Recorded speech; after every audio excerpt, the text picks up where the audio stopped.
Assalamualaikum warahmatullahi wabarakatuh. Hello everyone and welcome to the second week.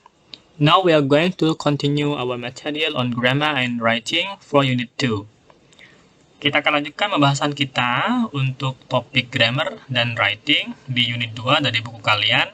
Nanti silakan bisa dilihat, di cross check kembali dengan apa yang akan dipelajari pada pertemuan kali ini. Oke, pertama kita akan mereview kembali tentang adjektif ya. Adjektif ini di sini ada beberapa hal, yaitu kalau kemarin kita sudah jelaskan bahwa adjektif itu bisa menerangkan kata benda maupun kata ganti. Dan di sini ada sedikit perbedaan, yaitu kita akan diberikan contoh adjektif yang bentuknya adalah ed, yaitu biasanya bentuk verb ketiga, misalnya kata bored atau kata interested. Nah, apa fungsinya? Dia memberikan deskripsi secara emosi pada orang yang diberikan penjelasan. Jadi bagaimana orang itu merasakan sesuatu. Misalnya, I was so bored in the library. Nah, so bored berarti dia merasa bosan. Kalau boring, maka dia yang membosankan. Jadi kalau kan merasa bosan, merasa capek, merasa lelah, maka bilangnya tired. Tired itu adalah merasa lelah. Tiring berarti itu melelahkan. Yang ing itu berarti dia menyebabkannya merasakan hal tersebut. Misalnya annoying, maka dia makes you feel annoyed. Misalnya I can't understand the explanation. The noise is really annoying, berarti menyebalkan. Nah, misalnya kita lihat di sini. Nah, I love math lesson. I love my teacher. Lesson with her never were boring, karena tidak membosankan. I'm reading a really interesting book. Bukunya menyenangkan. That shop never has any customer. I'm surprised. Dia merasa terkejut. The battery on my phone only lasts about 2 hours. It's really annoying.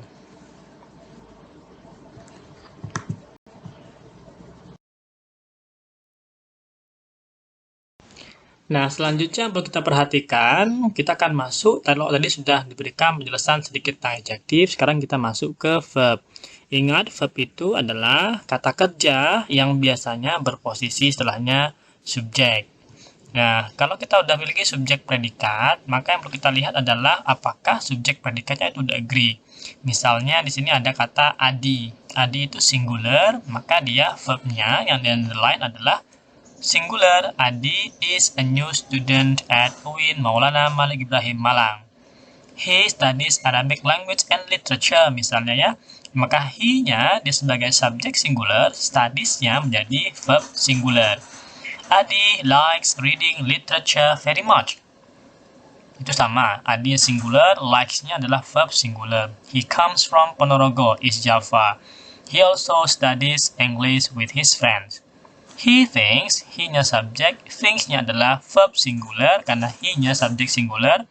He thinks English and Arabic important because these languages can help him communicate with people from other countries. Oke, jadi ini contoh misalnya kita memperhatikan posisi subjek dan predikatnya harus agree. Kalau subjeknya singular, maka verbnya harus singular. Kalau nanti kita ganti, misal tidak Adi, tapi Adi dan Budi, maka Adi and Budi are a new student, are new students, ya, karena dua. They, he diganti they berarti they study Arabic language and literature, dan seterusnya. Jadi perhatikan apakah subjeknya singular, apakah plural. Nah, sekarang kita lihat misalnya dari tadi yang sudah kita tulis dalam bentuk listing, kita misalnya ingin mencobanya dalam bentuk sebuah paragraf. Nah, kita tinggal masukkan saja idenya. Tadi idenya adalah kita mendeskripsikan tentang Adi. Siapa itu Adi, belajar apa dia, jurusan apa, dari mana asalnya, apa yang dia suka, dan lain-lain. Lalu kita bisa masukkan komen kita. Misalnya ya, kita di sini menulis di awal, Adi is a student of Arabic Language and Literature at UIN Maulana Malik Ibrahim Malang. Jadi kita jadikan satu informasi mengenai jurusan dan kampus di mana Adi belajar. Kemudian kita tambahkan informasi yang lain dari sana. He comes from Ponorogo, East Java, Indonesia, and he likes reading literature very much. Nah, informasi ini tadi udah disampaikan di awal, jadi kita gabungkan saja, tidak masalah. Kita memberikan informasi bahwa dia berasal dari Ponorogo dan dia suka membaca karya sastra.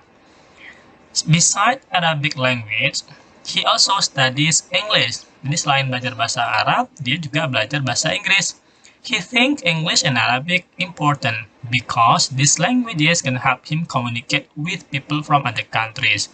Nah, ini tadi udah ada di sana. Jadi kita masukkan saja ke sini urutannya, kira-kira mana yang bisa memberikan informasi yang coherence atau memberikan informasi yang relevan terhadap ide yang ada sebelumnya. Nah, kita bisa tambahkan dengan informasi lain dan kira-kira bisa menyimpulkan dari apa yang tadi deskripsi mengenai Adi. Misalnya, with his local and national language competence, dengan kemampuan dia, karena dia kan orang Ponorogo, kemudian dia orang Indonesia, sehingga dia kemungkinan besar bisa bahasa lokal dan bahasa nasional. Kita bilang misalnya, Adi is a lucky student, Adi adalah mahasiswa yang beruntung. Kenapa? That he will be a competent multilingual speaker in the future.